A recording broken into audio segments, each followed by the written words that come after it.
A Conselleira de Vivenda urxe a convocatoria da conferencia sectorial logo de 8 meses sen reunirse. Martínez Allegue afirmou no Parlamento que é esencial para tratar coas comunidades un novo marco estatal consensuado para a vivenda estable. A Conselleira de Vivenda e Planificación de Infraestructuras, María Martínez Allegue, interveu esta mañá no Parlamento de Galicia. A titular do departamento urxiu a convocatoria da Conferencia Sectorial de Vivenda, xa que apunta que leva 8 meses en reunirse e preciso tratar con todas as comunidades un novo marco a nivel Estado, que sexa flexible e consensuado para a vivenda estable. Efectivamente, onte mesmo se reunía o secretario xeral de Vivenda, Urbanismo e o director general de Vivenda e de novo vimos cun bluff, permítame a expresión.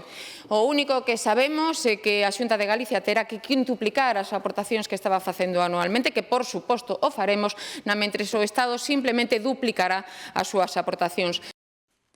Apuntou que a Xunta non ten recibido ningún borrador do novo plan de vivenda, cando o anterior, 2022-2025, xa está cumprido pola comunidade ao 98%. Criticou tamén que as promesas de financiación do presidente do Goberno suporían maior presión financeira para as comunidades e máis control estatal. Polo tanto, exiximos unha política de Estado real tamén que o Estado non a ten.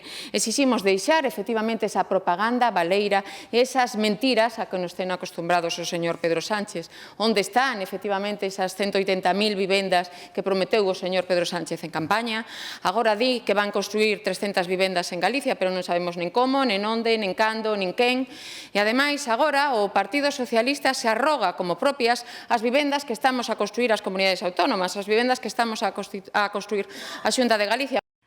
A responsable da área de vivenda da Xunta recordou que para dispoñer de máis oferta compre construir vivenda pública, desenvolver solo, axilizar licenzas e apostar por máis financiamento para a vivenda protexida. Engadiu que é necesario brindar seguridade xurídica ao mercado de alugueiro e abogar por incentivos fiscais, como está a facer Galicia. Fronte a esta falta de vontade do Executivo Central, Allegue subliñou o traballo da Xunta para facilitar acceso á vivenda, triplicando o orzamento con máis de 2.200 vivendas públicas en marcha, desenvolvendo solo urbanizable ou con apoio á mocidade, concellos ou promotores.